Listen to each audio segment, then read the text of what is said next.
नमस्कार दोस्तों, एक बार फिर से हमारे साथ है रोहित पटेल जी, जो आरआरबी एनटीपीसी 2019 के तहत सीनियर सीसीटीसी के पोस्ट पे सिलेक्टेड हैं। तो आज हम इनके साथ आए हुए हैं, इनके बीच में हम कुछ चर्चा करेंगे। चलिए वीडियो को शुरू करते हैं। अपना छोटा सा इंट्रोडक्शन के साथ बता दीजिए कि ये जो शॉर्ट टाइम अभी बचा हुआ है, इसमें सबसे पहले बच्चों को क्या करना चाहिए।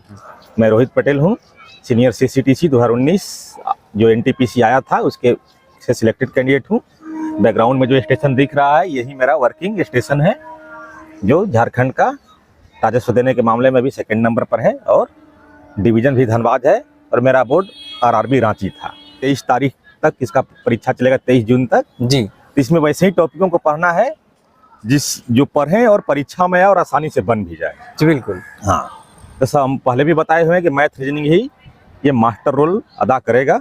तो मैथ रीजनिंग पे बेसिक आप लोग बेसिक क्वेश्चन, क्योंकि 60 क्वेश्चन में मान के चलिए कि 40 से 45 क्वेश्चन बेसिक ही होते हैं। बिल्कुल बेसिक हो तो बाकी 10 से 15 क्वेश्चन थोड़े मीडियम टू हार्ड लेवल के होते हैं। हाँ। तो अगर आप लोग सही से तैयारी कर रहे होंगे पिछले 4 महीना से या 4 साल से, तो 45 क्वेश्चन की तो ऑलरेडी तैयारी हो चुके होंगे। जो बेसिक आते हैं, जो फार्मूला बेस होते हैं, जो सिर्फ थोड़ा सा दिमाग लगाने में बन जाते हैं। लेकिन 10 से 15 क्वेश्चन है।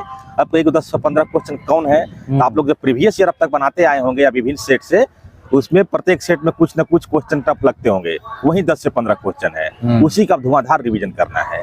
एक दिन में कम से कम 100 से 150 क्वेश्चन का वैसे रिवीजन करना है।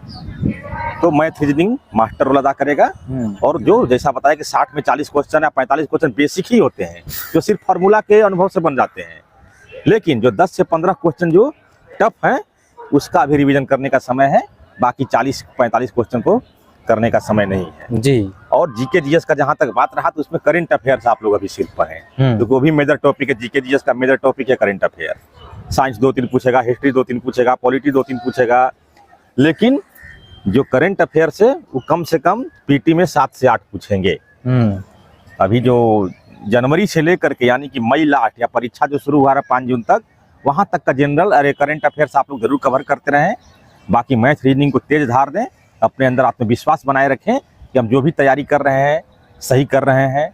भटकना बिल्कुल नहीं है, एकदम रूम पैक स्टडी करने का स्ट्रेटजी है जी। इसके साथ ही जो है काफी सारी चीजें होती है जिनको हमको अवॉइड करना होता है, ठीक है। तो इस टाइम पे काफी सारी चीजें अवॉइड होती है, अपने लाइफ से रिलेटेड भी, कि बहुत जगह नहीं जाना है, कुछ नहीं करना, एक्स्ट्रा टाइम वेस्ट नहीं करना है।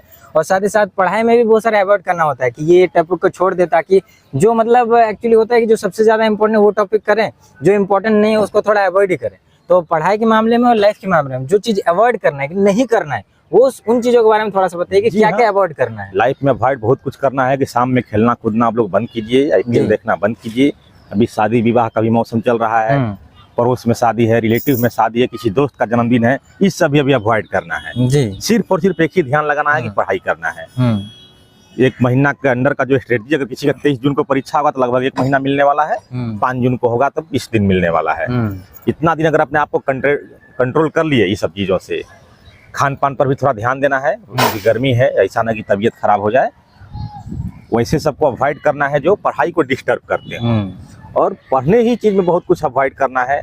जैसे कुछ लोग होते हैं कि जो चीजें ज्यादा समझ में आती है उसको ज्यादा पढ़ते हैं, और जो चीज नहीं समझ में आती है उस पर बेकार का टाइम वेस्ट करते हैं जी। तो जो कठिन टॉपिक है उसको आप लोग पढ़ें, और जो लगता है कि हमको इतना दिन से तैयारी की और टॉपिक हमको अब तक समझ में ही नहीं आया है, तो उस पर ध्यान लगाना बेकार है, टाइम का वेस्टेज है। वैसे चीजों को अवॉइड करें, वही चीज पढ़ें, क्रीम चीज पढ़ें बिल्कुल, कि जो आए और परीक्षा में बनने की संभावना भी रहे। और नए टॉपिक को भी अवॉइड करना चाहिए। नए टॉपिक को तब बिल्कुल अवॉइड करना चाहिए, जो कि अब 4 महीना 4 साल से उस टॉपिक को आप नहीं समझ पाए, अब समझना मुश्किल है, उसको अवॉइड करें। यही हम कहेंगे कि जितने ही क्वेश्चन का तैयारी है उसी को और मजबूत करें। बिल्कुल 100 क्वेश्चन में 80 क्वेश्चन का ही तैयारी है, तो 80 क्वेश्चन में ही सोचें कि 80 क्वेश्चन में से भी 1-2 मार्क्स भी ना गिर पाए। बिल्कुल, हाँ सही बात है। तो दोस्तों इस वीडियो को हम लोग यहीं पर एंड करेंगे। आई होप आज का ये वीडियो आपको पसंद आया है, आपको बहुत मोटिवेट मिला और हेल्पफुल मिला होगा। तो सर का बहुत बहुत धन्यवाद सर, आपको हम लोग को टाइम देने के लिए, समय निकालने के लिए। आप भी लोग रेलवे में आए, एज ए रेलवे एम्प्लॉय जैसे मैं हूँ, आप लोग सर्विस दें।